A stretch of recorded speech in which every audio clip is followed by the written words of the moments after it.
Welcome to Bunch Formation, your newest favorite college football show.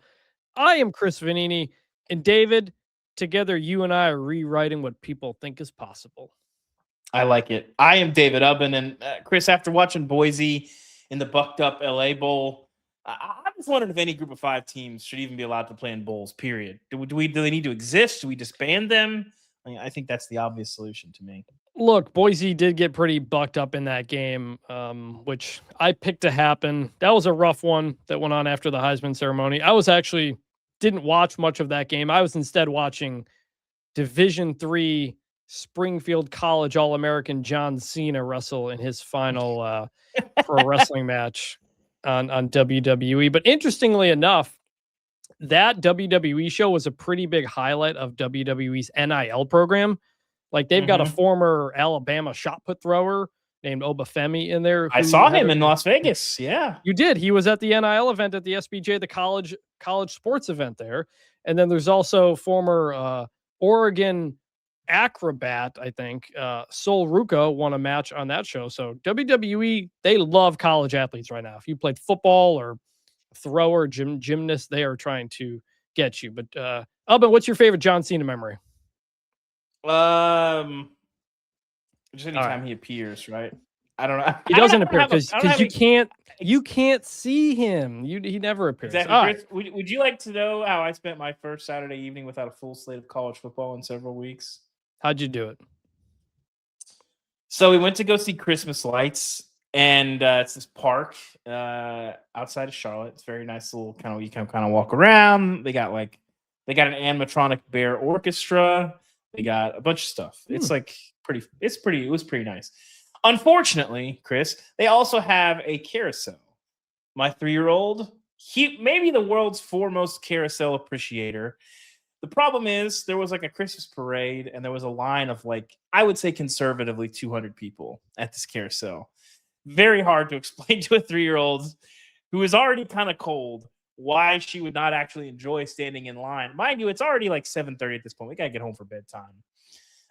So trying to explain to her she can't go on the carousel, which she has not really, we've never had to really do with her because usually when there's carousels involved, there's not lines we can do it. What ensued was 30 minutes of screaming, "I want carousel" at the top of her lungs in the park, on the way to the car, in the car, basically the entire way home. And, any parent that's been there, not a great place to be. So that's the start to my semi-off season, Chris. How about that? So no carousel then? Loosely, I think we're going to try to go back on Tuesday. That's sort of the compromise we made because I think it was a weekend night. There was a parade. I think it was a much bigger crowd than usual. And we'll go a little bit earlier. So chanting, wanting the carousel and not getting it. She sounds a lot like Wisconsin fans and Baylor fans and Maryland fans who didn't get to see their team on the coaching carousel and will instead have their coaches coming back. We got a big show. This is our college football preview episode. We're going to go deep on the 4 first-round games. We're going to be at 2 of them. We're going to give our full CFP bracket predictions. We're also going to talk about a couple of bowl games in the middle of the week, new coach hires, the latest at Michigan, Kyle Whittingham stepping down in Utah, and a lot more. This was a nice recharge weekend. I'm fired up for this playoff. The first round games being at home sites. I was up at Penn State last year. I'm looking forward to having big football on campus again with the national championship on the line. It's just a reminder. It's nice that we're not waiting a month, until we get back to the important game. So I still like this. For all the complaining and questions about the playoff, yada yada, we're here at the games, and I'm pretty fired up about that. Yeah, the energy and electricity last year in Columbus. Plus, I'd never been to a game in Columbus before, so I was excited about that. It was unlike any other sort of game that I've covered. It was freezing cold. That was not great. But I've been to a game in Oregon. I went a couple of years ago. I haven't been since then. Looking forward to that. So I'll be out in Eugene. By the way, Chris, I'm a little concerned because I'm going to have to watch the first playoff game Saturday morning at a sports bar in Eugene. If you know somewhere that has good screen distribution, really I only need one. It's not the same as a normal Saturday. But hit us up if you know where I need to watch this game on Saturday, and I might take your advice. Are you staying in Eugene or are you staying up in Portland? No, I'm staying in Portland. The Eugene, there was like some of the bad hotels were like going for like $250, which we probably could have swung, but there were like nice hotels in Portland that were really cheap. So I just hit those up. And so we'll be in Portland. I'll drive down. I'm already dreading the drive back because I've made that Eugene to Portland drive. It's beautiful during the day on the way down when there's no traffic. On the way back after the game was a nightmare. So I'm already dreading that, but I'm looking forward to going out to Eugene. It's a great place to see a game, and especially a playoff game, and all first-time playoff hosts, right? I think that's right. Yep, we got all new ones, so- and none of them up in the north really that much. You'll be at the most northern one, which it'll be a different environment. It's Portland, so I suppose it's going to be like 40 and rainy. That's kind of just, I think that's based on what I understand. That's just what the winter is in Oregon. Yeah, it's 40 and rainy all the time. And then in the summer, it's like 70 and rainy.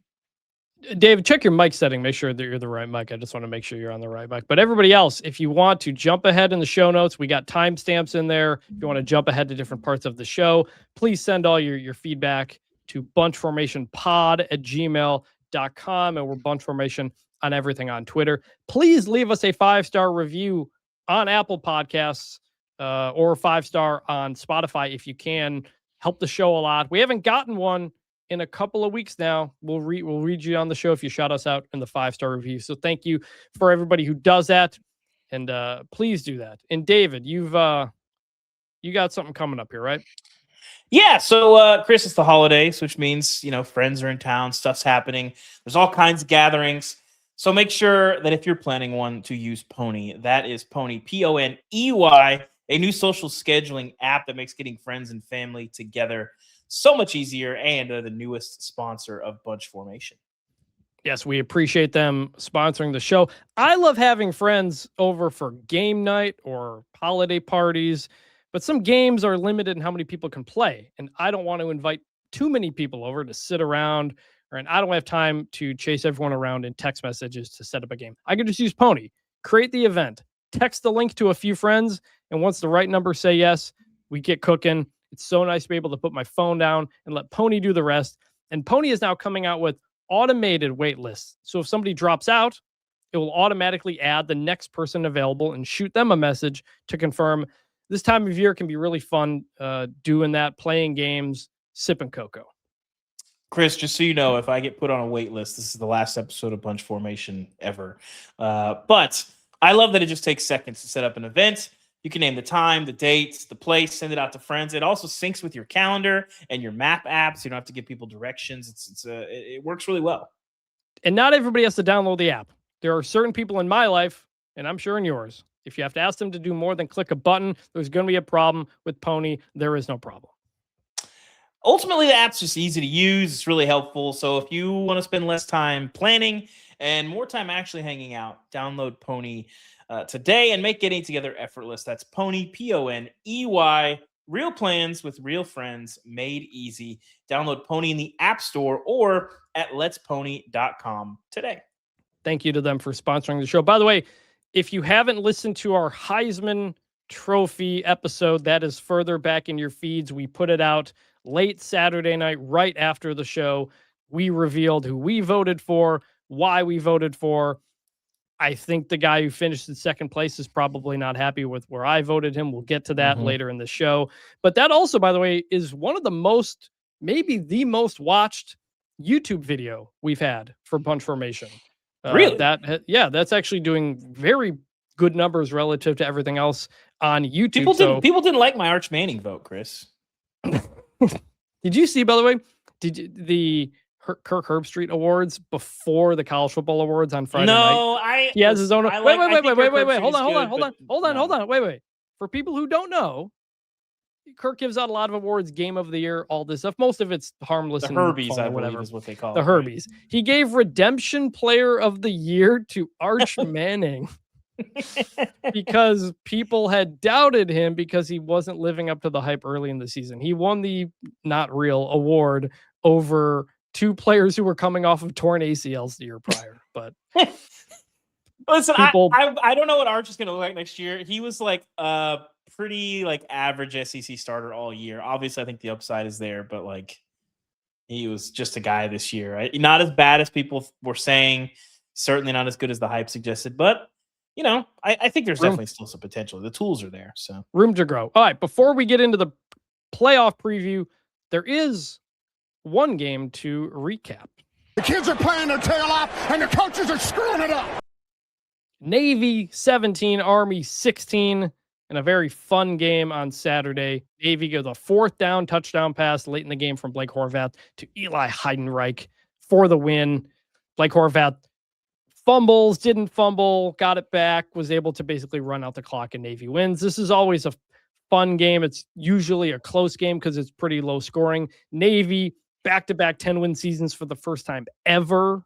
Like, Brian Newberry's really got it rolling there. So, Dave, did you catch any of the game on Saturday? Yeah, I watched about 2/3 of it. I really liked the Army-Navy game. Obviously, the first weekend where I don't have a full first Saturday, I don't have a full slate of games. There's a lot of people pulling for my time. But I will say, Chris, we are a CFB 26 appreciating podcast. If I ever big hit a guy and made him fumble and he recovered his own fumble in the air, I might quit the game. But this is why we like college football. That Blake Horvath play was crazy. The fourth down play was awesome. Great game, great pageantry. There's a lot of things that are great about college football, but the Army-Navy game, probably top 5. I will say, felt weird having it. Obviously they're always going to have the exclusive window, but like the bowl game after the Heisman on the same day as Army-Navy, I think that's the first time I've ever had that. Very weird. Not a huge fan. It happened last year too, and if they expand the playoff to 16, what they are most likely going to do is put 2 games on Army-Navy weekend, and then the 2 winners of those games then play themselves into a 12-team playoff. That is one of the brackets that has been discussed among the commissioners, because there's not really any room left on first round playoff weekend to fit in more games. And so they may have to push it back. Army-Navy, what's the future of the game on that date? We don't know. They're still talking about it, but that game may end up moving potentially because of playoff stuff. So does it have to be on a Saturday? I mean, when else would it be? I don't know, like a midweek. I don't know. Army-Navy? Maybe. I'm just asking. No, I'd rather have it be on a weeknight prime time than like a Saturday when there's 8 other things going on, or move it to championship week. I'd rather have it on its own. Well, that's because to you it's just the football game in that window, but the event is such a big thing, and you got. That's what I'm asking. I've never been. I've never covered it, so I don't know if there's things that make it impossible to move it to a midweek situation. It would be very difficult. But look, it hasn't always been the standalone game. That's 10, 15 years old. It used to be sometimes during conference championship week or rival week or stuff like that. So it may get moved back. CBS isn't going to want to do that. CBS loves that it gets great TV ratings because it's a standalone spot, but CBS doesn't have playoff. So we'll see where that goes in the future. Playoff expansion. There may be an update around January, around the title game. That's when the commissioners will meet again. So, all right, now let's get into our actual college football playoff preview. This is for all the Tostitos. An update on the picks over conference championship game. David went 5-4. I went 3-6. David's record is 74-61-2. My record is 69-66-2. So I'm 5 games behind. Going to be tough to catch up. David, did you participate in the bowl pick'em that we did for the Athletic? Do we have to have our picks in already?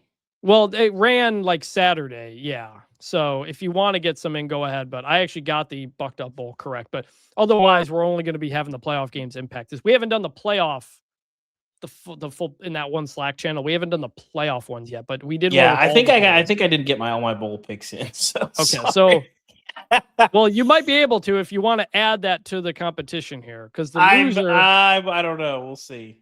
Because the loser will have to DoorDash food from one restaurant to the other, in honor of what David did, and it's not looking good for me. But let's get into the games now. First up, Alabama at Oklahoma, Friday night, 8 p.m. Eastern on ABC, ESPN. I will be there. This is a rematch of just a few weeks ago when Oklahoma won 23-21.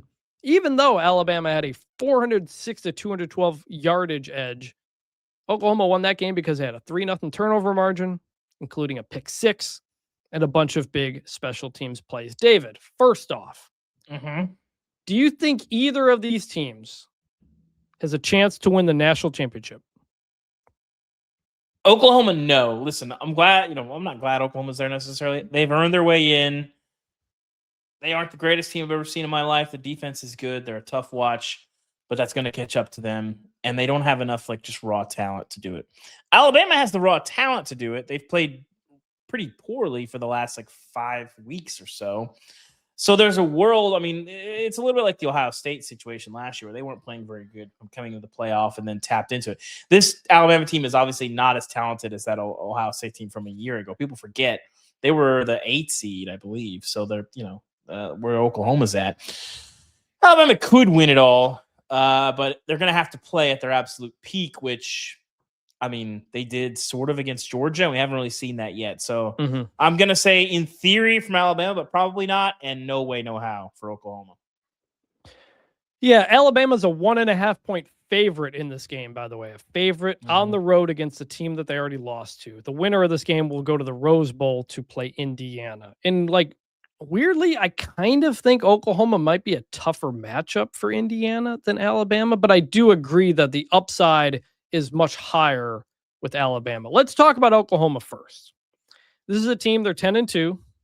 They've got wins over Alabama, Michigan, losses to Texas and Ole Miss.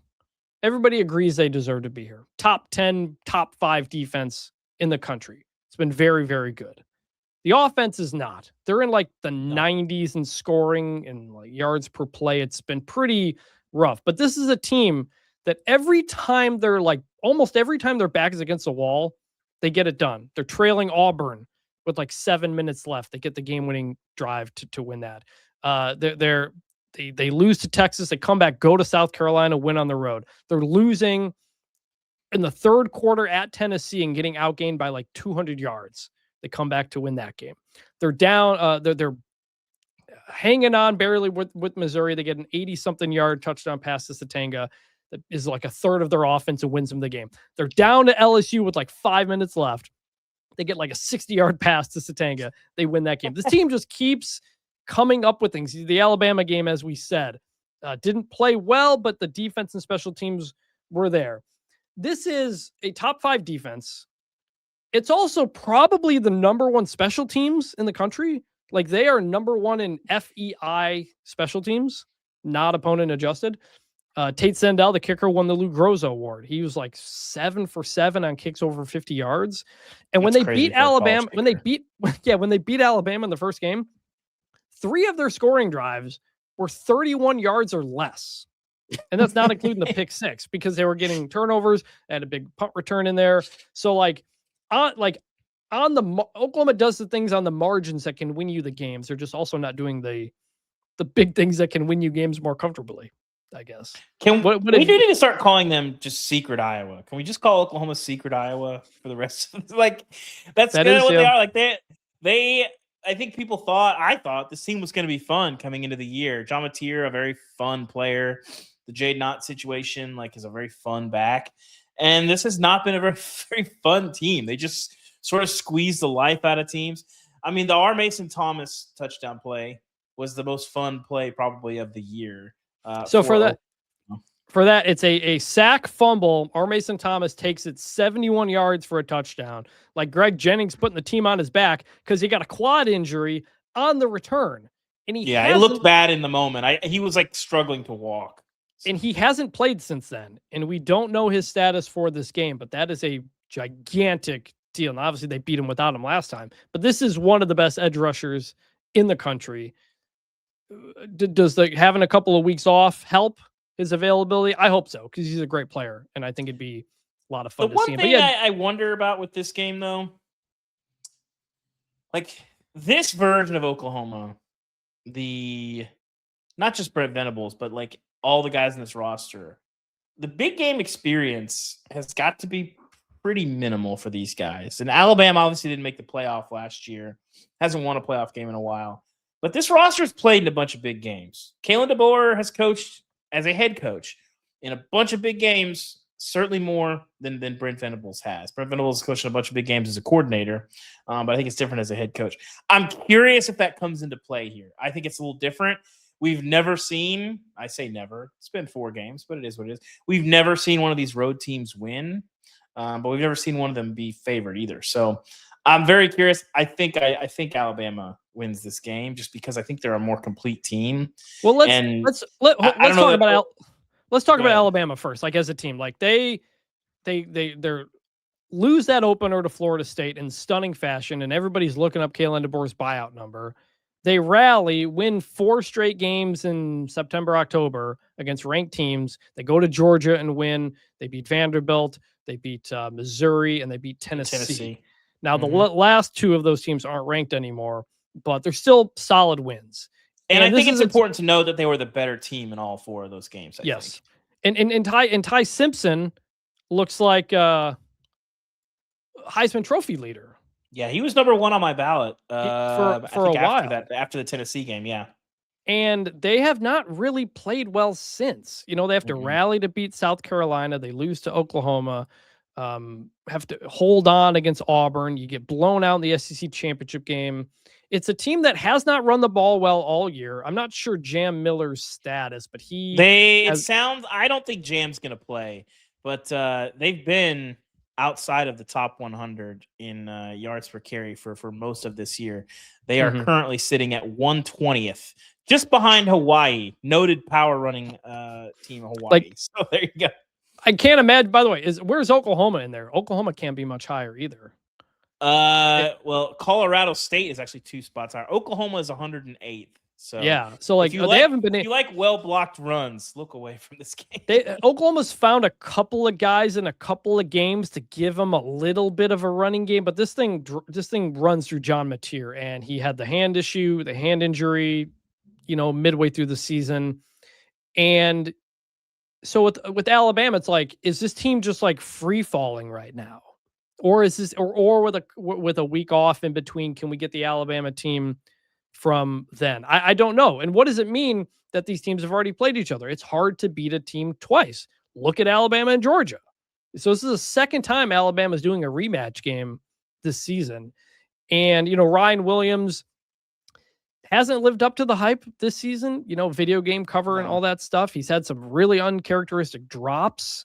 Jamani Bernard has kind of probably been the most reliable guy at receiver for them. Definitely. And the defense, and the defense is like opportunistic, but hasn't stopped the run all that well. And Georgia moved the ball pretty well on them. Yeah, the Ryan Williams thing I think is super interesting to me because, he has the 177-yard game against Georgia last year, the crazy catch. How many times in SEC play, Chris, do you think he's had a 100-yard game since then? 3? 0. Wow. He does not have a 100-yard game since that crazy Georgia game. And the interesting thing that I think it is for me is like, he is, I think, the most interesting person on this Bama team because he looks like he might be the second best player in the country, right behind Jeremiah Smith. And he hasn't looked like that at all, really, this season. When he gets the ball in his hands, he moves different. He's extremely twitchy. And, I talked to a lot of coaches about him last year for a couple different things. And every coach I would talk to was like, that guy is just impossible. I don't understand how good he is. And the production has just not been there this year. So, Oklahoma's going to have to factor for him. I wonder if we get some breakthrough moments for him in this game and maybe the dam breaks and we see him break through. Because, again, eye test, like the talent is there. But like you said, the drops are there. The production has just not been there. Jeremy Bernard has been a much more reliable player. Lottie Brooks, the freshman, has made some huge plays for them. They love him in Tuscaloosa. So it's been a weird year for him, for Alabama. The fact that he is second on the team in receiving by like a wide margin, and Isaiah Horton has twice as many touchdown catches is pretty wild. So last thing here on Oklahoma, Alabama. They have played twice the last 2 years. Oklahoma has won both of them. Brent Venables 2-0 against Kalen DeBoer here at these schools. And in those 2 games, Oklahoma has 2 pick sixes in 5 scoring drives under 35 yards. That's because Oklahoma has a 6-1 turnover edge in those games. So what needs to happen for Oklahoma? You got to get turnovers. This is a Obviously. team, the first half of the year was not getting many turnovers. The second half of the year, they really are, and they're turning them into points. So that's the first thing. Does Oklahoma get the turnovers? If they don't, it's going to be hard to see them win the game, but I'm going to go Oklahoma wins this game by the smallest of margins. I think the defense gets a turnover or 2. I think they win the special teams again, and they win a close one. And you going with Alabama? Yeah, I just trust Alabama in this spot, and I just don't like. I've seen Oklahoma in person. I've watched them a bunch this year. They're just not a great. They're not a great team, and I think Alabama proves it. And I think some of their weaknesses are laid bare in this game and catch up to them. They're not a great team in one of the 3 facets. They are great, I think, on defense. Oh, only one? The one that they're going to be on the field probably for like 60, 70 snaps? Just that one? Just that one. Okay. All right. On Saturday, Miami at Texas A&M, noon Eastern, ABC, ESPN, Texas A&M, a 3.5-point favorite. David, first question again. Can either of these teams win it all? This is like, I'm going to be nice and say yes, because again, both these teams passed the eye test with flying colors. You watch them and you're like, oh yeah, like there's no one that they're going to line up against where you're like, they can't win this game. However, Miami has lost to some average teams, and Texas A&M, like the schedule is a blaring alarm flashing me in the face. All those teams that they played, basically the entire bottom half of the SEC. And then they played a pretty average Texas team on the road, and they were outplayed in that game. You know, that wasn't an upset. Like Miami, when they lost, you know, it's whatever. It's a close game, but I don't know how much they necessarily I was at the loss to SMU too.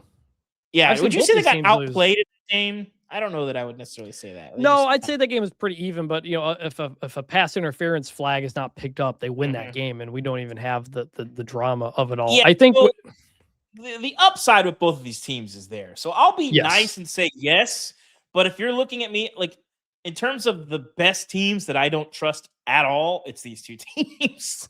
Like I believe that these too. Like if either of these 2 teams lose a playoff game at some point by 20 plus points, I would not be shocked at all. So college football is about what you are in the trenches. And both these teams are very good in the trenches. A&M is number 1 in the country in sacks per game. Miami's 16th. Miami's also number 8th in fewest sacks allowed, and A&M is 11th. So I think this is going to be an absolute battle, a war in the trenches. Cassius Howell going up against that Miami line. Reuben Bain from Miami going up against the A&M line. That's going to be a lot of fun to see these teams really slug it out. Now let's start with A&M. They have been dealing with some injuries in the second half of the season here. Le'Veon Moss has been out for a while. Scooby Williams, the linebacker, and safety Bryce Anderson as well. Mike Elko said last week that like they're doing great. We don't know what that means. There will be, by the way, an injury report before the playoff game. But as of right now, we don't know the status of everybody. Mario Craver's been hurt. He's been playing, but he's been hurt, the receiver. So we'll see on that front. I mean, this is an A&M team. We thought that they were just going to pound the ball and really run it to a lot of success this year. And it hasn't really quite gone that way. Like they've been pretty explosive in the pass game. Casey Concepcion transfer has been very good. Craver's been very good. But with Marcel Reed, he's always good for like a bad turnover or 2 per game. And you don't want 4 those in the case of South Carolina. And you don't want those in the bad spot. That's how you fall behind 30-3 against South Carolina. And I believe A&M's last 2 Power 4 games were the South Carolina comeback and the loss to Texas. So they haven't been against good competition. They're not playing as well as they were at other points in the year. You know, a team that went to Notre Dame and won early in the season. What do you think about the Aggies?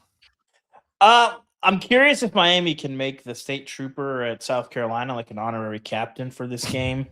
But I like the A&M crowd here. I think that's going to be a big difference maker. I think this is one of those places that you're going to see, hey, you earned home field, and I think it can make a huge difference for you here. The Aggies, like, you want to believe in them, but they gave you a lot of evidence late in the season to question that schedule. And like the South Carolina game, if that was a one-off, you could say like, well, everybody has a bad day. But then like I was not a believer much in Texas this year. And for them to lose that game in pretty resounding fashion. Yep. Like I already was kind of looking side-eye at them after the South Carolina game. But to follow it up with that in a game against your rival, where obviously you're trying to beat them for the first time in 15-something years and get to Atlanta. You got everything to play for in front of you, and you just don't play very well, and you lose to a Texas team that you're better than, which I think is important.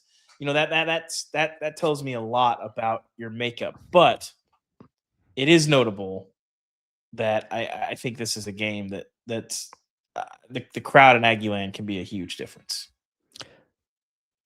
Before I get to Miami, Texas A&M this year. Special teams have not been good. They've been getting kicks blocked, punts and kicks. It's not been great. And the defense has just 3 interceptions on the year. So they're not forcing a ton of turnovers, which is like, now Miami. David, do you know where Miami has gone outside the state of Florida this year? Notre Dame was at home. They played in Dallas. They've gone outside the state of Florida 3 times. One of which was to SMU. I was there. They lost. One of which was to Virginia Tech, which they won, but it wasn't pretty. And then the other was the finale at Pitt. They played very well and won 38-7 in a very cold environment. So when you think of like the Miami Dolphins and every time they go on the road, especially up north, and they fall apart because it's too cold, Miami's been kind of hit and miss there, but they haven't played at a place like Texas A&M. You know, like SMU, Virginia Tech with a fired coach, and Pitt on Thanksgiving weekend. Like they have not been in. They also went to Florida State earlier in the year, but again, that's renovated stadium and stuff. It's not at all what Texas A&M is going to be. How is Carson Beck going to handle that? When they lose, he commits turnovers. Mm-hmm. That has been the problem. Bad throws. He had the interception in overtime at SMU. He had a couple of turnovers against Louisville in that loss. So we'll see. In Miami's not favor, but something that could help is that the weather here looks nice. It's going to be high as 74. Might be a little bit windy, but it's not going to be cold and rainy, all that kind of stuff. That could help Miami a bit. Malachi Toney, the freshman, the 17-year-old, who's been amazing. I believe he doesn't have a drop all season, and they have been going to him in loads down the stretch this year. So how is A&M going to match up with him and handle him? And can Ruben Bain mess with Marcel Reed, get him off schedule, and do that kind of stuff? That's what I'm looking for here. So what's your pick? You mentioned the physicality. Okay. I think it's going to be tough sledding here for both of these teams. I don't know what the over-under here is. I'm guessing like 42, 44, something like that. But I do like the under in this game. I'm going to go with A&M because I trust them at home. Mm-hmm. And you mentioned Miami. I just think we saw last year, this crowd's made a huge difference, and I think that's going to be the case here. We got to get Manny Navarro. He's going to be covering it for us. We got to get him to Midnight Yell because this is going to be a legendary Midnight Yell. That's a good point. We haven't done a playoff one. By the way, the over-under 51.5. So really? Give me decent. I would go way under on that. Decent amount of points there. I'm good. But to answer the first question, I think both of these teams can win it all because I think they're good enough in the trenches. It's can they get good enough quarterback play to get them there? And depending on the day, I don't know. But in this game, I'm going to go with Texas A&M to win and cover the 3.5 as well. I could very well see Miami winning this game, like without a doubt. I can picture in my head how it happens too. But playoff game, crowd, Miami on the road, not as tested. I'm going to go with the Aggies. That takes us to Tulane at Ole Miss, 3:30 Eastern on Saturday on TNT, True TV, and HBO Max. Not an ESPN game. David, same question as we start all these. Can either of these teams win it all? No, neither of these teams are winning it all. Tulane doesn't have the dudes. And when you get to this point in the season, Ole Miss has a reasonable amount of dudes, but I would have said this even if Lane Kiffin was there. Not enough to do it. And to me, when you get to this point in the year, game planning is so huge. And you start getting into the chess matches and all those things. Pete Golding, a very good coach. This is not the learning ground to like make decisions in game, to be in charge of a lot of those game plan stuff, to start balancing being the defensive coordinator and the head coach for the first time. Not what you want. So no, neither of these teams can win it all. I mean, a first game against a team you've already beaten 45-10 isn't that bad of a place to start. So yes, no Lane Kiffin for Ole Miss. For one game, sure, but you would like to have 10 games to figure out who you are as a head coach, like at minimum, and even that's probably not. You'd like to have 10 years to figure out who you are as a coach. If Pete Golding gets in a game against like Kalen DeBoer, where your rosters are relatively equal and you're trying to figure out like some adjustments or what you want to do coming in, like who do you trust more, like a vet that has decades of experience as a head coach, or Pete Golding, who'll be in like his third game, I guess, if they get to Bama. Like, it's a tough spot. He's also going up against a coach in John Summerall, who is doing two jobs at once because he has taken the Florida job. So these two teams played already. Ole Miss won 45-10 in the first game in September. And I went back, kind of looked over notes of that game to see if anything stuck out. And a couple of things did. One, Tulane could not stop Trinidad Chambliss. He had, I think, over 300 passing yards and over 100 rushing yards. That was also the second game, I believe, that he started. So he was like new. And Tulane, I don't think really knew how to handle that. They will be able to prepare for him properly this time, I think. And for Tulane, that was also like the fourth or fifth game since Jake Retzlaff had taken over a quarterback. He had joined the team 2 months prior, right on the eve of fall camp, and he was horrible in this game. He went 5 for 17. By far his worst game of the season. He hasn't played anything like that. Part of the reason was because he was constantly getting swarmed by that Ole Miss pass rush, in part because Ole Miss's left tackle was out of the game. John Summerall even last week basically said they played like ass. They got their ass kicked. And he knows Ole Miss has dudes and they're going to make plays. And his team didn't mentally handle that well. They let things snowball. So the second time around, a team you've played before, a stadium you've been in before, a crowd you've been in front of, that can help. And yes, no Lane Kiffin. He's the whole head coach at Ole Miss, LSU. But Ole Miss will have pretty much the whole coaching staff otherwise there. All the coordinators are back. I think like 5 assistants that are going to LSU came back. Now, if you're wondering, well, then why isn't Lane Kiffin coming back? I think it's mostly optics. Nobody's really overly concerned. It's not like the offense coordinator or the tight ends coach is the guy running them out of the tunnel. They're not doing the interview with ESPN or TNT, I guess, before the game. So yeah, let's talk about both these teams. Ole Miss. Weird, interesting year. Not as good as last year's team, I think we'd all agree. Yeah, but they're here and better record. But they're here with a better record. Lost to Georgia in a game that they were winning for much of it. Neither team could stop the other until the fourth quarter when Georgia stopped Ole Miss. Georgia won that game. And Ole Miss's other loss, who was their other loss to? I forget. But the offense has not missed really anything. Like Austin Simmons was the guy coming in. He gets hurt. Trinidad Chambliss, the transfer from Division II Fresno State, comes in. He ends up finishing 8th in the Heisman. Like, he ended up being very, very good player. Ole Miss went to Oklahoma and won. And yeah, there's a reason why you can't remember their second loss, Chris. Yeah. It's because there wasn't one. I realized there wasn't one. There wasn't one. But they had some close calls. They went to Kentucky and won by 7. They beat Washington State at home by 3. They beat what turned out to be a bad LSU team by 5. They beat Arkansas by 6 when Arkansas, I think, fumbled late in that game. This is a team that's been living on the edge. They obviously went and won at Oklahoma. And then they were trailing Florida, I think, at halftime a couple of weeks ago, eventually pulled away late to win that game by 10. So defense here has not been great, but you're also going up against a group of 5 team. Any other thoughts on the Rebels? No, I mean, I think they're well positioned, obviously, to win this game. I just think beyond this, I don't know. I haven't been that impressed with them all year because they haven't been as much of a terror on the lines. Like last year, the reason why I thought they were good, like they didn't make the playoff last year. I think they could have won the championship last year if they were in the bracket because, like we said, with Miami and Texas A&M, that's how good they were on the lines. And they're not as good here, but they held it together. They didn't have the stupid losses that you saw last year.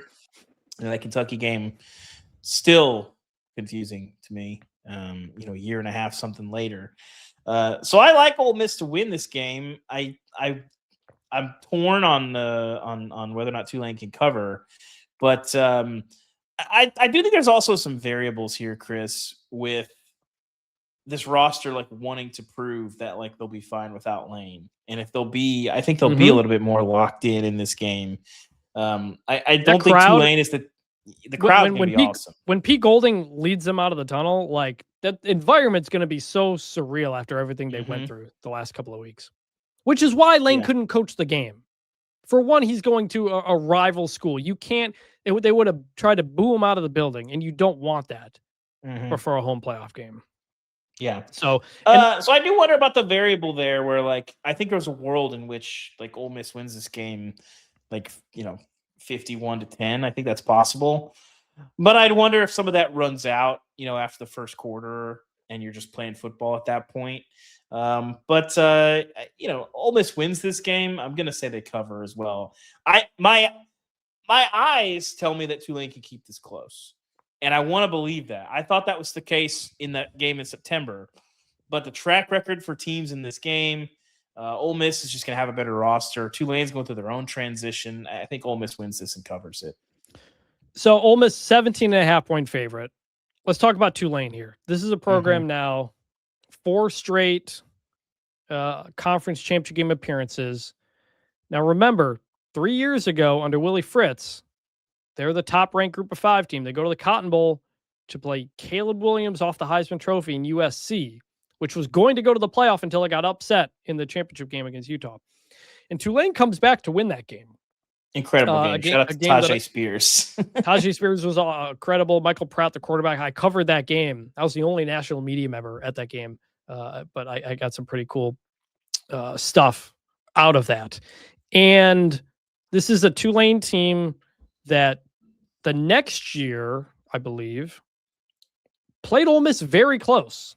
And Lane Kiffin very close. It was a game into the fourth quarter. Were they up like 10 or 14-0 early, or were they down 10-0 in that game early? Now it was a different coaching staff, different team. But it's also Tulane, that 22 season. They also beat Big 12 champion Kansas State.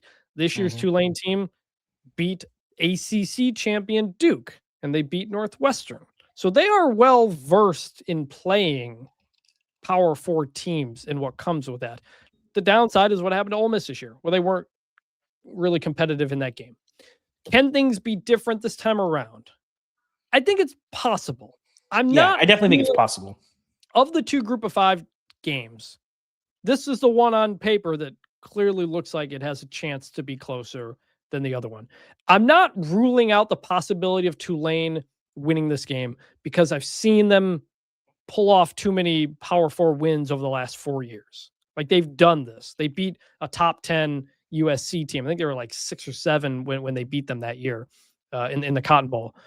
And it's hard to beat a team twice. Like, you know what you're expecting this time around. And so I'm going to say Ole Miss wins. I think ultimately Trinidad Chambliss has another big game. Kawan Lacey, the running back for Ole Miss, has another big game. If Tulane is to win this game, Jake Retzlaff is going to have to play the game of his life. They're going to have to keep up. They're going to have to score because I think this Ole Miss team is going to score points. Tulane's defense has not been great this year. And the other thing is, especially stopping the run, they've not been great. So Lacey may have a big game. And then the other thing, Tulane, they will have to finish drives. They have been a very poor red zone team. So you're going to have to get some turnovers, finish drives in the end zone. That's the recipe if you're going to get an upset. But I think Ole Miss wins. I think the celebration is there. I think everybody's fired up to try to win for Pete Golding and show that they didn't need Lane Kiffin and all that stuff. Temperatures for this game in the high 50s. So pretty decent weather as well. Mm-hmm. I do think Tulane can win this game. My eyes tell me that they can, but that first game and knowing the history of these of how lopsided those first round games were last year, when you get these teams that are pretty locked in, I just, if they win, I'm not going to be like, I can't believe that happened. I think I just feel like Ole Miss is in better shape to take care of business here. The next game, the last game, Saturday night, James Madison at Oregon, 7:30 Eastern, TNT, True TV, HBO Max. Oregon's a 21.5-point favorite. David will be there. David, as we start all of these, can either of these teams win the national championship? Oregon can, James Madison cannot. I agree. I think the questions with Oregon are, is this team healthy? They have been completely banged up and down to second string and third string guys down the second half of the season. DeBoer and Moore has been out, the receiver. Gary Bryant Jr., the receiver. Kenyon Sadiq, the tight end, has been back, but he was hurt. And do these extra couple of weeks off help get everybody there? And is this a game where you think you need those injured guys to play? Or do you think you'll get by fine without them? Or do you want them to just get some rust off? I don't know. The other thing with Oregon, both of their coordinators are pulling double duty. Offensive coordinator Will Stein's the head coach at Kentucky, and defensive coordinator Tosh Lupoy is the head coach at Cal. And Oregon's run the ball very well. I've been very impressed with their offensive line. Is there any chance for James Madison here? If there is, it's going to be fueled by defense. If James Madison wins this game, it's not going to be because, they hit a couple deep balls. It's like you get a couple turnovers, you win up front in the pass rush. James Madison, they've lit teams up this year, but they're doing it with defense. That's the reason why they've been so dominant this year. They're fourth nationally in yards per play. You mentioned second half shutouts. That's pretty wild. I don't care who. Yeah. Listen, you can talk about the Sun Belt all you want. It's not like James Madison's playing in the Sun Belt with an SEC roster. They've got a Sun Belt roster too. And so when you're doing that kind of stuff, that tells me that you have a really disciplined defense that tackles well. Now, can you compete with the speed on the edges? These are a different brand of athlete that Oregon's going to have compared to what you do see in the Sun Belt. They've been pretty untested. Obviously, the best team that they've played was Louisville. They were competitive in that game, but lost it and were clearly not the better team in that game. But that Louisville team is a team that beat Miami. And it was tied in the fourth quarter, going to the fourth quarter. Yes. And if you want to play the transitive property game, I think Miami is a better team than Oregon is. So, there's a world here, but if this game is close, it's going to be because James Madison uglies it up, and it's like a 2017 game in the fourth quarter, something like that. So James Madison's led by quarterback Alonzo Barnett III. He was coming off of an injury late last season, so he had a bit of a slow start, but played really well the whole second half of the season, except that Sun Belt championship game against Troy. He's got 35 total touchdowns, can run it, can throw it. He has thrown an interception in 6 straight games, so keep an eye on that. And then one of our favorite running backs, Wayne Knight. He's at 6.6 yards per carry, more than 1,400 all-purpose yards. He can make plays out of the backfield. He can run the ball. He's also an incredible character actor. I can't believe I have to drive all the way to work on a Saturday. All the way to work. That's had to use that drop after we talked about him for championship. You gotta hit it with the jambalaya. Maybe we should add some more Wayne Knight drops before it's too late. If James Madison wins this game and Wayne Knight scores a touchdown, we will start the next show with at least 20 Wayne Knight drops. Look around. See, we got Dotson here. See, nobody cares. Nobody cares. JMU also, their head coach is also leaving. He is the head coach at UCLA. Does that play any factor in this? So we have 3 guys who are going to be head coaches on other teams, 2 coordinators and a head coach. I mean, Chris, I think we're going to see like whoever the G5 rep is in this game.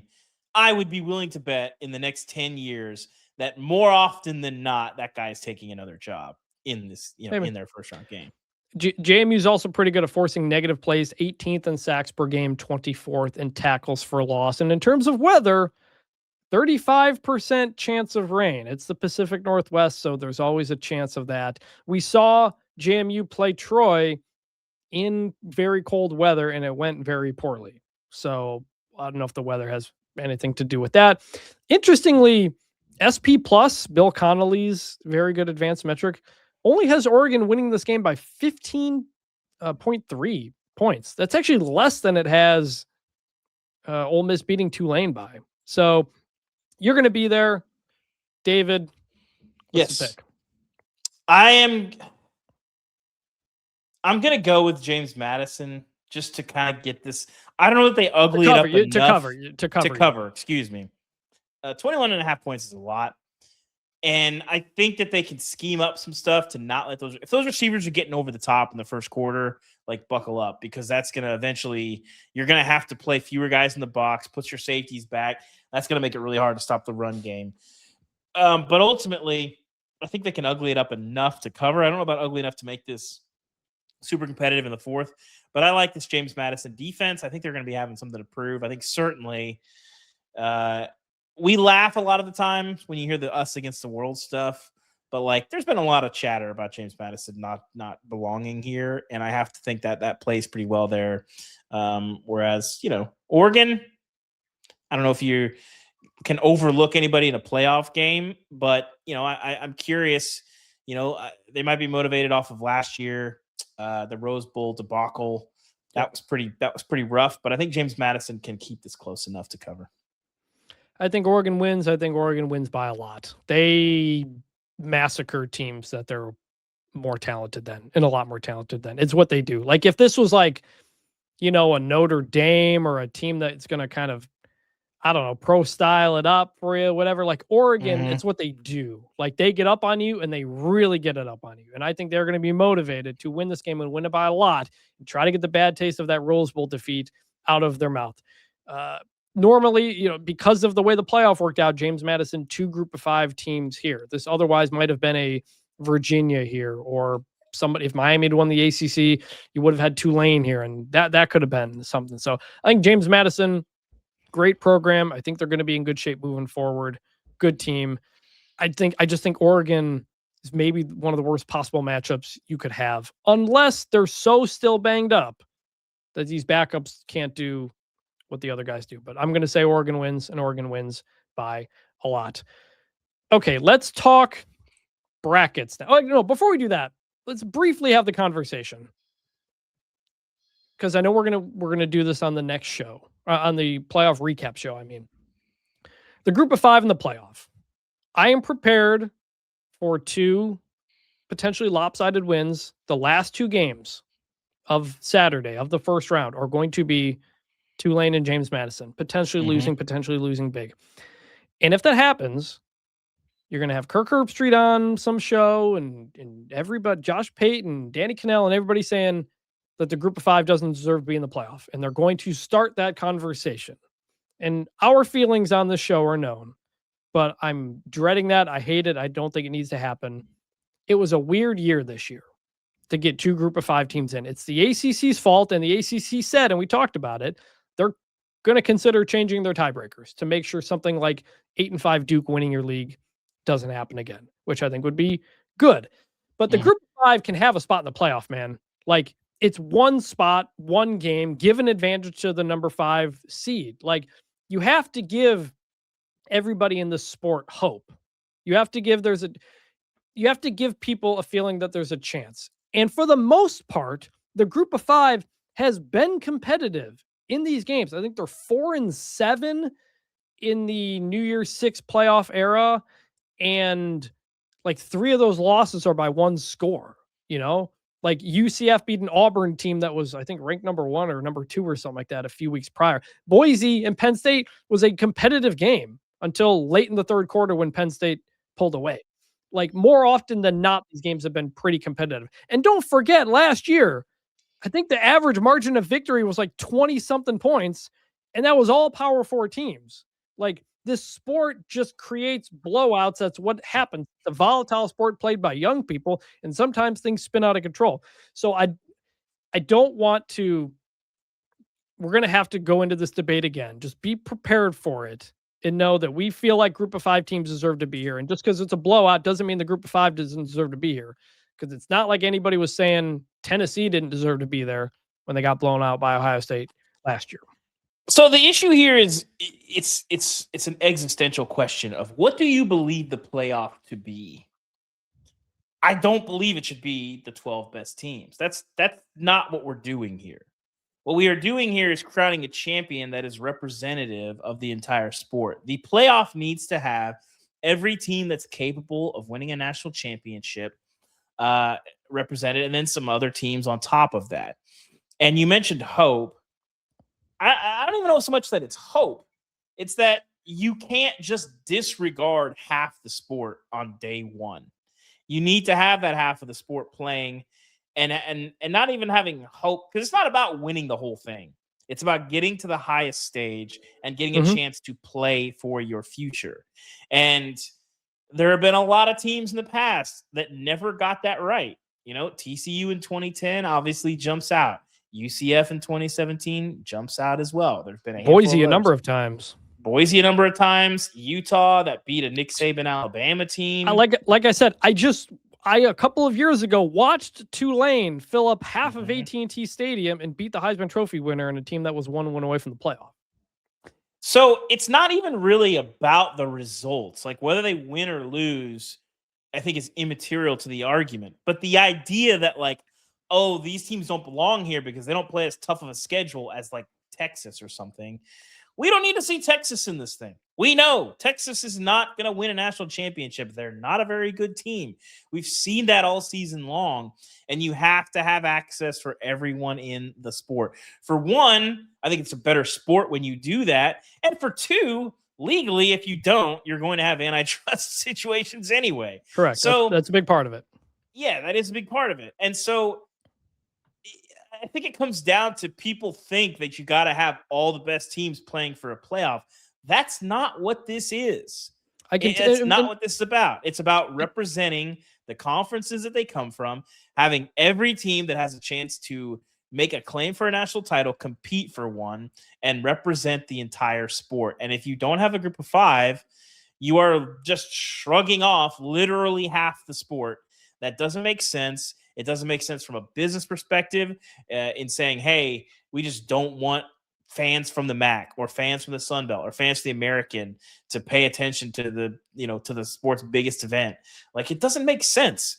And so if you see the playoff as like, oh, we got to have the 12 best teams, like, we don't need that many. We already don't need that many teams in the playoff anyway. And if you're mad about James Madison winning their way in, again, I think that you mentioned it. This year is a pool representative. I think Tulane and USF are the 2 best teams that probably could have competed on this level. We're not going to get 2 G5 teams again. The P4 leagues are going to make sure that they're going to change their tiebreakers and do stuff to make sure that doesn't happen again. And if you're someone who's saying, well, the group of 5 should have their own playoff, that's incredibly patronizing. And 2, if you were a fan of one of those teams, you wouldn't want that. Tulane fans don't want a group of 5 playoff. Boise State fans don't want a group of 5 playoff. Western Michigan fans, when they went to the Cotton Bowl and played Wisconsin within 8 points, they don't want a group of 5 playoff. It's a very just patronizing and insulting thing to say to, well, go do your own thing. No, they want to get to the biggest stage and feel like they matter. And more often than not, they have been competitive on that stage. So yeah. We'll repeat this a week from now when what happens, or maybe Tulane wins and everybody can just shut up forever on that. So, okay, let's talk about our brackets. Now, we picked the same first round teams to win all of them, right? We all picked Oregon, or no? Did you pick Alabama? Yeah, I picked Alabama to beat Oklahoma. Okay. So JMU versus Oregon. We both picked Oregon. We split on Alabama, Oklahoma. We'll go with yours first. So in the second round, Oregon versus Texas Tech in the Orange Bowl. Who do you got? Texas Tech. I think the Red Raiders are somehow underrated coming into here. I'm going to go Texas Tech as well. You've got Alabama, Indiana, Rose Bowl. Who do you got? Indiana, complete team, great team. That's going to be an interesting dichotomy because Indiana is just a much better football team than Alabama is right now. Which is a real thing you just said out loud. I said that out loud, and it is 100% true. Alabama, Oklahoma is going to be a rock fight between two teams that, like, again, they probably should be here. Like, if you replaced Alabama with Notre Dame, I don't think a lot of people would be complaining, but it is what it is. But man, like, Indiana is a complete team. So I've got Oklahoma versus Indiana. I'm going to go Indiana as well. But Indiana versus an SEC team is going to be just like narrative central, out of control. Like in Indiana, Rose Bowl for the first time in like 60 years should be a very cool scene. I'm going to say Indiana wins as well. We both have Ole Miss. So Ole Miss versus Georgia in the Sugar Bowl in the quarters. Who do you got? Georgia. I think they need a little bit of magic to come back from there, but I think Georgia's just a better team. And for all the reasons I hit on earlier, I think Georgia wins that game. Talent, coaching, experience, all those things. And they beat them. They beat Ole Miss already as well. Miami, Texas A&M. We both had A&M, right? I think that's right. Yeah. Yeah. So we got A&M versus Ohio State in the Cotton Bowl. Who do you got? So Ohio State's like kind of a mini Texas A&M. It's like I believe in Ohio State, but also the schedule produces some questions for me. I think A&M can win this game, but give me Ohio State. Talent wins out. I don't know about I don't know how much experience will help him. Ryan Day's been in some big games, but not like 1,000. I would not be surprised at all if A&M wins that game and sort of punctures some of the Ohio State stuff we've been talking about all year, but I think Ohio State wins that game. I'm going to go Ohio State as well. And although the game is in Texas, remember, Ohio State will have had a head start on buying tickets, and Ohio State played Texas in the Cotton Bowl semifinal last year, and I was there. The crowd was 50-50. Ohio State fans will show up. I don't think it's going to be a Texas A&M home game. So in the semifinals, we both have Texas Tech versus Indiana. Who do you got? In the Peach Bowl. Yeah, in the Peach Bowl. I will be covering this game. This is a tough one because I want to believe in Texas Tech, but I think Indiana might just be that good. My head says Texas Tech springs one here and sort of proves it, but I think Indiana takes care of business there. I Googled their coach, and it sounds like he wins, so I'm going to go with Indiana. I'm going to go Indiana as well. Georgia, Ohio State, Fiesta Bowl semifinal. Who do you got? I don't trust this Georgia team at all. Like, I think they're good, but it's hard not to compare them to past Georgia teams. And when you do that, it's kind of like, what am I supposed to be excited about with these guys? Their defense has played a lot better the last few weeks. Gunnar Stockton, Heisman top 10. Yeah. Okay. Give me Ohio State here. I'm going to go Georgia. So you've got Indiana Ohio State rematch in the championship game in Miami. What do you got? Back-to-back Buckeyes. All right. I've got Georgia beating Indiana in the championship. I think Georgia's just playing as well as anybody in the country. And so as we look at these teams here, like in terms of who can win it all, we both think the top 4 can, and Oregon can. You don't think Ole Miss can, but Texas A&M and Miami, we think possibly could. It's like six, 7 teams who could win the championship, and we both went pretty chalk here. Other than I have Georgia. I thought about Texas Tech. I think there's a world in which Texas Tech wins this, and we look back because again, I agree with all the Texas Tech scheduling stuff. It is what it is. The Big 12 was not great this year. But teams that beat like good P4 teams consistently by just 20 points, you know what? Those teams tend to be pretty good. And Texas Tech may have. There's a world in which Texas Tech has the best defense in this entire group. Like I think their defense has been way more tested than Ohio State. So we'll see. But that Texas Tech Indiana game, that Peach Bowl, has me a little worried for the Hoosiers because I think Texas Tech can win that game. But that's the one where if I was going to pick a huge upset, because I don't know, Texas Tech will be like a touchdown underdog in that game, maybe 5 points, something like that. Like it's you pick chalk other than Ohio State Indiana championship game because Alabama is favored actually in the first round game, and I went I guess that's right. Yeah, beating a 2 seed and beating a 1 seed. I think there's a real. It's a new seeding. The top 4 teams are the top 4 seeds, so the seeding is more matched to the ranking compared to what it was a year ago. But last year's playoff was great in so many unexpected ways. Like Ohio State making the run to the title, Arizona State nearly knocking off Texas Tech. The Notre Dame Georgia game being a rock fight that we didn't expect. Texas Ohio State was there a great game. Betting favorite that lost though along the way? Georgia might have been like a 1-point favorite or something like that. It was close. We do know that Ohio State was favored over Oregon. I remember in that Rose Bowl. So maybe not, but I don't know. Like I think the top of the sport this year is not what it was even a year ago, where like you knew Ohio State was loaded with record number of NFL guys. I don't feel that way necessarily right now. I could see Ohio State going on a run. I could see Miami like winning 2 games, upsetting Ohio State and doing something. I like me too. Does Ole Miss rally, without Lane and do something? Or does somebody upset Indiana in the Rose Bowl? I think all these things. Does Texas Tech make the championship game? I think all these things are possible. Yeah, that's why I'm just really excited for this playoff. Well, there's so many flaws in all of these top teams. And like, if you don't want to believe in a team, a lot of these teams give you a lot of reason. Like, okay, Indiana, it's like the total talent. That number lies. Like in the 60s. Yeah, it's like that number is not probably accurate, but like they don't have like top end athletes. Okay, Ohio State, have they really played like anyone all year long? Right. that makes me look. A&M, similar thing. Like, we don't have to get into the double-digit seeds, but like Georgia, they're just not the team that they have been in the past. Well, Texas they Tech, might be. If you wanna not believe in them, they haven't played a very tough schedule. Baron Morton's not great offensively. They've been kind of messy at times. Like they're like these teams losing. The blueprint's there. Yeah. All right, that's our playoff preview. I don't know if Saturday night I'll go live for Bunch Formation After Dark. David won't be able to because he'll be at Oregon.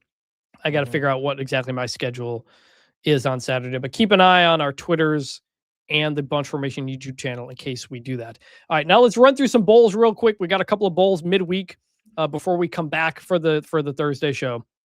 On Tuesday, we've got the IS4S Salute to Veterans Bowl.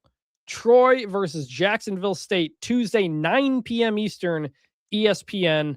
2 in-state Alabama teams playing in Montgomery. Troy's a 2.5-point favorite. First off, David, do you know what IS4S is? I'm going to quiz you. I believe that's a small terrorist cell, is it not?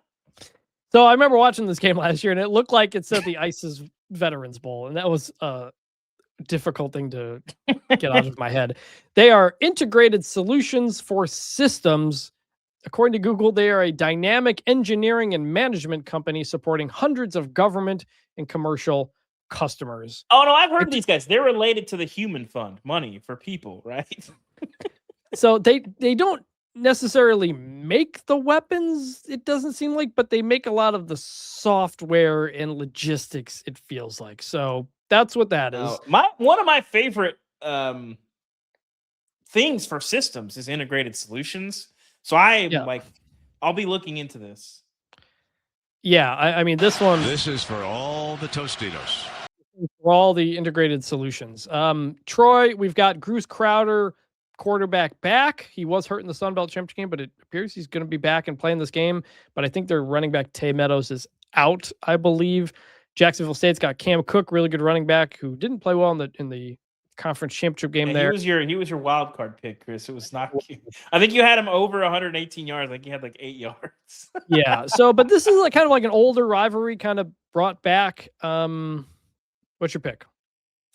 I'm going to go with Jacksonville State. They have been really underrated this year. I like what Charles Kelly has done.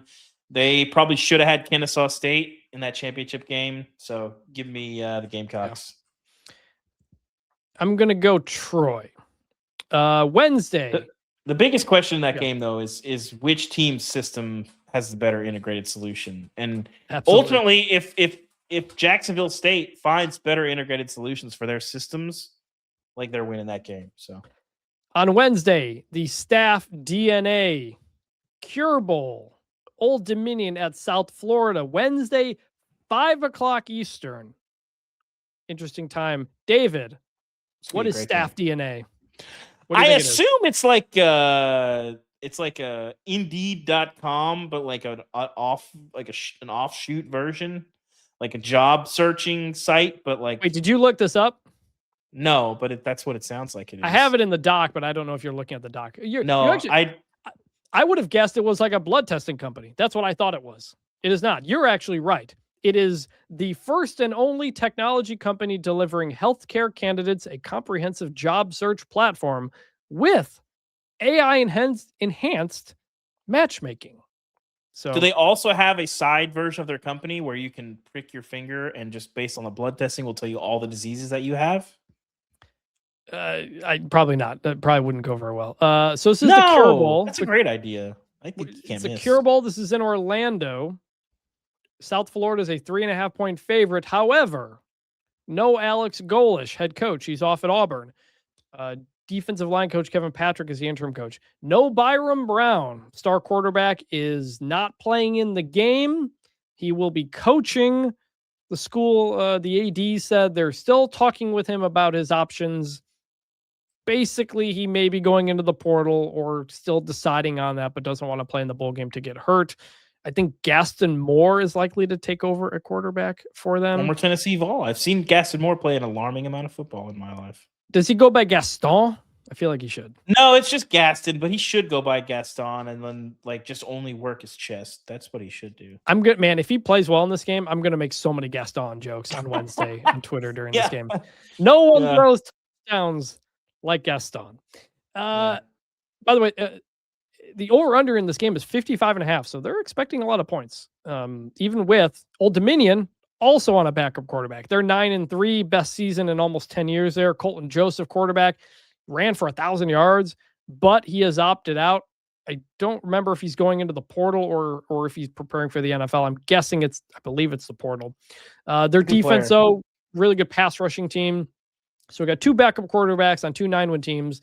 Kind of frustrating for what otherwise would have been a really fun G5 matchup, but just like the first game too. What's your pick? I'm going to go with USF. I think they win this game on line of scrimmage. But this is a good game. These are 2 really good teams.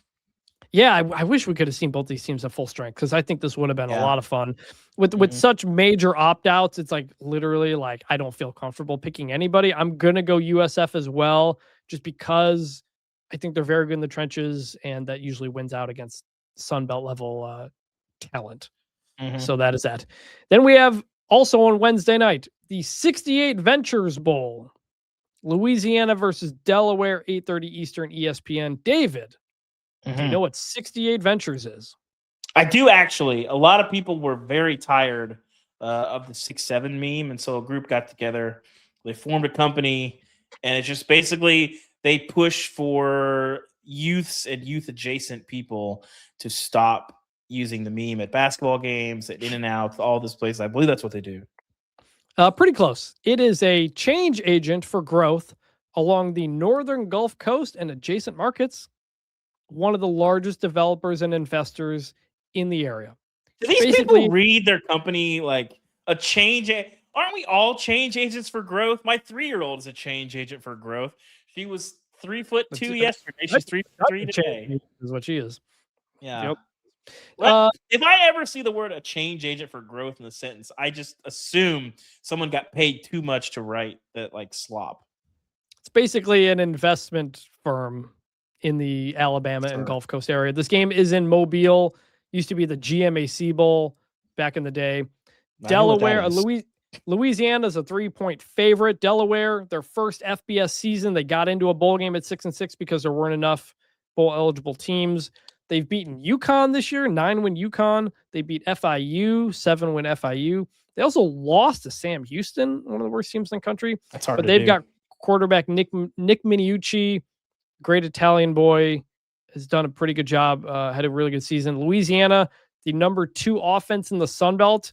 And that's despite losing Walker Howard midway through the year, the former LSU transfer. They blitz a lot, spread things around. Both these teams can put up a lot of points, which is why the over-under on this game is 61.5. It's a lot. So if you want to see some points, Miniucci, he's cousins with Ben DiNucci, isn't he? I believe. that's anti-Italian discrimination, I think is what that is. I'm going to go Louisiana. I think it's generally talent level, playing closer to home. I'm going to go with the Raging Cajuns. I'm going to go with the Blue Hens. I think the ghost of Joe Flacco watches over this program, and I think they get the job done here. All right, we're going to go through all the bowl games as they come up on future shows, and I'll make David guess what every single one of these sponsors actually does. So I'm rooting for 68 Ventures to get it done. I appreciate what they do, and I just think it's a worthy pursuit. So there's going to be so many change agents at that game. All right, now let's move to the news. I pushed this to the back of the show because it's more time sensitive, and I wanted the playoff stuff to lead off the show. But we do have some news to talk about, some new coaches to talk about, and to do that, we move into the media scrum. That's why I don't read the newspaper, because it's garbage. An update on Sherrone Moore since we last talked on the show. He was arraigned in court on Friday, charged with felony home invasion, misdemeanor stalking, misdemeanor breaking and entering. The prosecutor said in court that he had forced his way into the woman's home, the staff member. He had held a butter knife, grabbed butter knives and scissors, held them to his throat, said to the woman, "You ruined my life. My blood is on your hands." Really just shocking, this entire thing. He is out on bond. His next hearing is in January. He has a GPS tether. He's not allowed to leave the state. Watching that court appearance in the white jumpsuit and everything, just like very surreal, shocking and sad. Kind of this whole thing is just incredibly sad. Mm-hmm. So much else to say about that. I think everything we talked about on the last show is about right. I mean, I think, the details in court, sort of confirmed what had kind of been bandied about somewhat, and it's just a unfortunate story, and hopefully, the harm that's already been caused can be minimized moving forward. Yeah.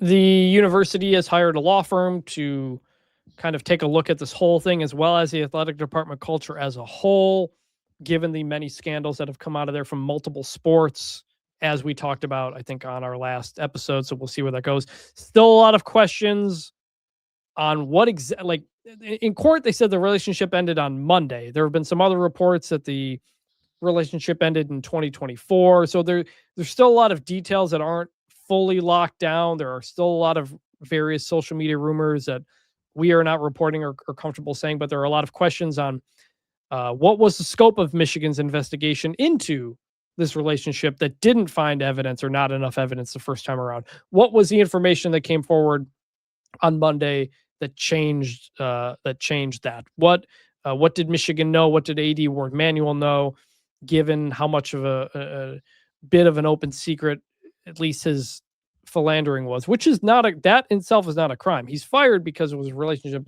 with a subordinate, which is against university policy. That's why he was fired for cause. So that information is still being worked out. We're reporting on it. We'll have updates as that go. As it relates to the Michigan football team, they have a coaching search going on. On Sunday, Kalen DeBoer at Alabama released a statement, said he's sticking with Alabama. He plans to be the coach here. He's committed to Alabama. Kenny Dillingham at Arizona State the other day, he is working toward a new deal with the school. He got pretty emotional at practice during a media scrum about how much the place means to him. Didn't exactly say, I'm not going to Michigan, which I think are the magic words that everybody looks for, but given those two coaches, David, any reaction to what they said? No, I mean, the people I talked to at Bama felt good about Kalen staying. And as far as Kenny, like, you know, not every coach is motivated by like, I got to win a national title. I think Kenny's dream is building Arizona State into what he hoped that it always could be. And so, you know, we both know Kenny, pretty low BS factor with him. And like, you know, there was a lot of smoke that he might move, you know, Friday night. And it's just like, I don't think so. Like, you never know with people, but just like with that, it's like, I don't, based on every conversation I've ever had with him, that would legitimately shock me in a way that few things in the carousel do. But we do know that he is frustrated with them resource-wise, roster budget-wise. Sam Leavitt is going into the portal. Apparently didn't even show up to the team banquet, which kind of shocked me. I don't fully know all the details around why that happened, but that's kind of bizarre end to what was a good run there. But he's about to lose his quarterback, you know, and so you can understand, hey, a Penn State or a Michigan paid $5 million for Bryce Underwood, like you might hear people out and you might consider that type of stuff. But and I can understand if you're Kenny, you want to use that interest not to just tell people I'm not leaving, we're fine, don't worry. It's no, you need to invest in this program to make sure I want to keep staying here, and that's understandable based on what he's competing against on a conference with Texas Tech. Like that's what they're going up against, and he needs Arizona State people to do things that will help stuff like keep Sam Leavitt around and whatnot. So looks like those two guys are probably out of the mix. Where does the Michigan search go from here? I think Jedd Fisch is going to very much remain near the top of the list. Their season's over. They played the bowl game. They got all bucked up. Jedd Fisch, former OC under Jim Harbaugh there. I think Jedd was really interested in the Florida job where he went to school, but didn't go that way. I think Clark Lee at Vanderbilt could be another one still getting a look at. I know he signed at least announced a new deal there, but very similarities with Clark Lee's background in Michigan. Other than that, like they don't need to rush the search either. They don't need to have somebody down right away. The portal doesn't open till beginning of January. Signing day's over. Like we'll see. Any other thoughts on Michigan or where they may go or where they should go? No, I think Fisch makes a lot of sense for them. I was skeptical that Clark Lee would leave right now. Don't forget they just flipped a 5-star quarterback from Georgia, Jared Curtis. Yep. I think if I'm Clark Lee, you know, I kind of want to see where this is going. They're investing in really big ways there. I think Vanderbilt has never really leaned into making Nashville an asset for them in terms of being like the same way that TCU does with Fort Worth, where it's like that's a place that like a lot of like staff people and even, you know, players and stuff want to be. And they've kind of sort of started to unlock that a little bit. So I think you'd want to see that through and see where it leads. Obviously it is alma mater. So we'll have more on that on the Athletic as well. Some new coach hires or some changes at Utah. Kyle Whittingham has stepped down after 21 years as head coach. Morgan Scalley, the defensive coordinator, promoted to head coach as what was expected. He was the head coach in waiting. It was in his contract. But Kyle Whittingham, man, like, what a legend. Like, he took over after the undefeated season with Alex Smith after Urban Meyer, and he just kept winning there. Had an undefeated season. They beat Alabama in a Sugar Bowl. He got them into the Pac-12 and then the Big 12. He sustained that place in a way that had never been done before. Won some Pac-12 championships. Incredible legacy, just a real football, no nonsense BS dude. And he told us at Big 12 Media Days, he didn't want to go out the way last year ended. He wanted to go out on a good note. And I think this year, a top 15 team is a pretty good note. Yeah, not that far from the playoff, not that far from the Big 12 championship. Obviously didn't get there, but I think he'll feel good about where he left the program, and we'll see where Morgan Scalley goes. Our colleague Stu Mandel reported that Kyle is open to other opportunities. He is not retiring. The word retire was not in that announcement, so I thought that was interesting. Yeah, my understanding of that is most likely like he may like help out somewhere. Like I think his son, like a Jerry Kill situation. I think his son like works for the Chiefs or something like that. You know, or like I don't think Kyle Whittingham's going to take the job at Michigan. I think a lot of people like jumped on that. I don't think that's what's happening. He's taking a breather, you know, maybe help out somewhere and do that. Morgan Scalley takes over How will he do? I mean, the guy's been there forever. Like Morgan Scalley's like entire career has been at Utah. He'd been the coach in waiting for a long time. He lost that title when some reports came out of a racial slur that he used around the team and stuff like that, but it wasn't enough for him to lose his job, and now he's back up in head coach. So could look that up if you want to see exactly what that was. Washington State hires Missouri offensive coordinator Kirby Moore, younger brother of Kellen Moore. He played at Boise State. He went right into coaching and did like a pretty good job at Missouri, did a good job at Fresno State before that, but he's from not far from Pullman. He's a Pacific Northwest guy. I think it fits in a lot of ways. I know a couple of Missouri fans who weren't happy or didn't mind seeing him go, I guess, but kind of this year was tough with the injuries and whatnot. But I think he still did overall a pretty good job. Yeah, it's tough to know what this team was. You mentioned the quarterback situation was not great at Missouri this year, but he did a pretty good job. And Eli Drinkwitz has had some success with varying play callers there. So we'll see. Washington State's a tough job, so it's hard to know. You're going to be fighting uphill. It's interesting that both of them, both Washington State and Oregon State, are going into the new Pac-12 with first-time head coaches. I was kind of surprised Washington State didn't go back to what they did before. He hired Jimmy Rogers from South Dakota State and did a pretty good job in the first year. But instead of going back to that FCS pipeline, they're going first-time head coach. And Oregon State doing the same. So we'll see on that. Coastal Carolina hires Missouri State head coach Ryan Beard. He was a coach there for, I think, 3 years. Took this year's Missouri State team to 7-5 in their first FBS season. Pretty impressive year. He's actually the son-in-law of Bobby Petrino. He worked under Petrino. Petrino left. He got promoted to head coach. Going over to Coastal. So a Conference USA to Sun Belt move, which I think just kind of tells you the resource difference. You're starting to see within the group of five a divide of resources. And I think Coastal Carolina is higher up on that. They pay pretty well. Just opened an indoor facility. Ryan Beard was a finalist for UAB, whose search was a complete mess. I think it's a good hire for Coastal. Yeah, you mentioned the resources at Missouri State. The first year in FBS this year. Talk to some people, they're a little behind. So if you don't want to lose promising coaches, you gotta fix that. Open jobs are Michigan and Missouri State. Those are the current open head coaching jobs. And last bit of news. I don't know if they'll be fishing from the same pool very often there, Chris. Maybe not. Last bit of news. Diego Pavia had a little bit of fun after losing the Heisman Trophy and had a post on Instagram that said F the voters. He was out at a club holding a sign that said F Indiana. And literally while we were recording, he released an apology statement for that. So let me read it to you, David, because you haven't seen this yet.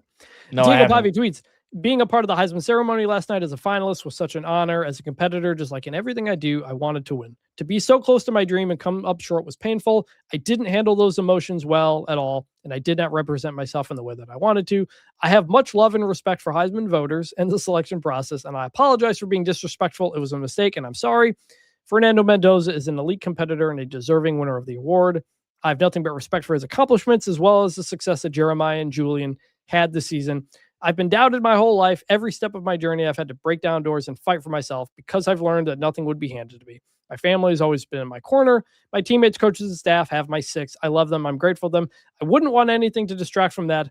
I look forward to competing in front of my family and with my team one more time in the ReliaQuest Bowl. And that was a really long statement. That was a lot. Do you think also some replies that there's a whole lot of M dashes in there, so which is a sign of AI. Some people use M dashes.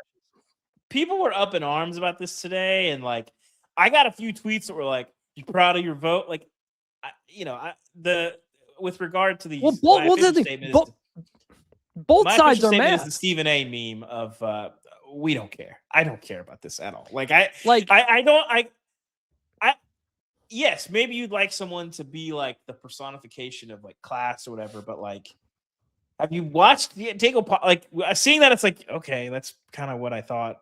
You might react That's like kind of his thing. So what are we? Yeah. What are we doing? I don't care about this at all. I don't know what. I guess I get why people were mad, but like there was like an idea of like, oh, great job voting for this guy. It's like he plays football. So people who are mad at you for not voting Mendoza number No, one? for voting for Pavia. I got a decent amount of like pushback of like it was a lot of tweeting like the Instagram post and the other stuff. It's like, this your Heisman? It's like, yeah, okay. It's interesting. Like this is kind of like 2 years in. There was a lot of this 2 years in a row now. The Heisman conversation at the very end has gotten crazy toxic online, like in a way that I've never seen before. But this is 2 years in a row between the Ashton Genty, Travis Hunter stuff last year. But that was a lot of it going in. This is all afterward. Like nobody was talking about the Heisman Trophy until like the day before the show. Like I don't know I think there's a lot of probably bot work within that of people, these bots that recognize when something dramatic and people are angry about something, like they're programmed to just like jump onto something and figure out what it is. But look, both those guys were deserving. You voted Pavia 1. I voted Mendoza 1. We had the opposite at number 2. Like it was close. Both guys could have won. Like, both very deserving guys. Yeah. You know, it was not the strongest Heisman year that we've ever had, but like, you know, we talked about on the show. Like I think there were a lot of defensible ballots out there. My guy Mike Wilson voted Caleb Downs first. Extremely defensible. Like. You know, and he didn't have Pavia on there. And he's a Tennessee beat writer. Well, and Vanderbilt because fans I think Pavia cursed, and then like you know if you say like you know flipping champs, you know Mendoza actually is ineligible for the Heisman if he curses there. So, but no, I also good to hear in that statement that Diego Pavia is going to play in the ReliaQuest Bowl. I'm excited for that. Formerly the Outback Bowl. Nothing if not a competitor. That is Diego Pavia. So I'm looking forward to that and to him playing. Great player. But yeah, Heisman just weirdly, like, you know, our friend Shahan Jaraja got a bunch of racist comments toward him over his ballot, like from a lot of which look like bots. So I don't know what it is, but weirdly now the Heisman thing is suddenly last 2 years just become this weirdly toxic thing at the very end for some reason. But Shahan gets a lot of racism. Like I feel like there's just like people really like sometimes online like respond in a like kind of perplexing way to him. Like Shahan does his homework. He's a good reporter. He's a good dude. Great reporter, great dude. You know, it's like from Sri Lanka, and people like he gets a crazy amount of racism like on his social media. Like I don't even get that, and it's like okay, well, right. If you don't know, like the idea of like a East Asian covering college football like really brings like some people out where it's like. Are you familiar with Shahan's work like at all? He's really good. Like, what are we doing? What are we doing? And he grew up in Texas. Like he knows football. He's like great. A DFW lifer. Like, what are we talking about? So, all right, we're gonna end the show the way we always do, and that is by remembering some guys. It's better than this. Guys being dudes. And David, I'm gonna go with a little known quarterback named Phillip Rivers, NC State. 2000 to 2003. Don't know what he's been up to since then, but he was the 4th overall pick by the Giants in 2004, traded for Eli Manning in that weird whole thing.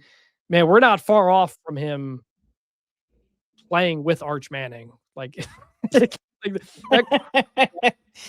Rivers at NC State was awesome. He played like all 4 years. He was one of those guys who was in college football forever. He was ACC year his last year. I think finished 7th the Heisman voting. Some big moments there at NC State. A lot of fun to watch back in the day. Now he's a 44-year-old grandpa starting in the NFL. That's my guy. It reminds me of that Joe Flacco press conference where he was talking about he used to see people eating alone in hotels and thought it was like the saddest thing in the world. I'm in that stage now too. Like when I have to go on the road, I didn't do it a lot in Vegas last week because we were seeing people and it's a lot of networking. But like in Oregon, there might be a meal or two where I'm by myself. And listen, with 2 toddlers, it is a bit of peace. And I think Phillip Rivers may be enjoying a little bit of peace this week. I was texting with some friends of mine who also have kids, and I said I think he might take the longest post-game shower in NFL history, just to prolong a few more moments of peace before he goes back to his 19 kids that he's got. He's got grandkids too. Yeah, Philip Rivers has 10 children, and I think a couple of grandchildren, or at least one. His oldest daughter, 2024. All right. Who's your guy? My guy, Arizona linebacker Scooby Wright, in honor of the Heisman Trophy. He did finish 9th in 2014. Chris, I don't know if people are aware of the Scooby Wright stat line in 2014. He got hurt in 2015, his senior, so he didn't play that much. Yeah. 163 tackles, 14 sacks, 29 tackles for loss, 6 forced fumbles, and a fumble recovery for the Arizona Wildcats in 2014. I don't think I voted for him. They got to the Pac-12 championship, lost to Oregon, got to the Fiesta Bowl. I think it was the Anu Solomon team, maybe. I forget. But I think Kadeem Carey was probably on that team too. That's right. Very fun player, freakishly productive. He had some health stuff that didn't let him really thrive in the NFL, as I recall. But one of the most fun defensive seasons I have ever seen. And I was just looking back at some of the Heisman finalists, and I was like, Scooby Wright, what a guy. I remember that guy. He made a run. He came back. He played in the US XFL 2020 USFL for a couple of years. I remember when they brought the UFL back, I saw him on a trial list, and I was like, oh, I might kind of want to do a story on him. But unbelievable college football dude. 6 foot, 7th round pick, but incredible college football guy. Won a bunch of defensive awards, all the defensive awards that year. So awesome dude. Great call, Scooby Wright. And a listener nomination from Eric, who says Amara Darboh had a few ridiculous one-handed catches from meh quarterbacks and gets bonus points for having a cool name, Go Blue. He was a Michigan wide receiver from not that long ago. He was a dog on the. If I remember being in the video game. Was he early? I remember him being sick on the game. Was he that early? No, Am I making that up? Why do I think he was Michigan from 2012 to 2016. I must be thinking of somebody else. Yeah, he wasn't on the video game, but played a couple years in the NFL. But I do remember him. That was a rough stretch of quarterbacks for Michigan in there, and I do remember him. Fun player. Good call. All right, Philip Rivers, Scooby Wright, Amara Darboh, we remember you. And that's going to do it here for the show. Thank you for listening. If you made it all the way through, a longer episode, but we wanted to go long on the playoff stuff for you guys. We will be back on Thursday to talk about, I'm not sure yet. We'll figure it out. Maybe we'll get some injury updates, coaching news. We'll see. But that'll do it here for David Ubben. I'm Chris Vannini. Thank you for listening and watching Bunch Formation. We will talk to you on Thursday. And please bring back the turnover chain. All the way to the playoff.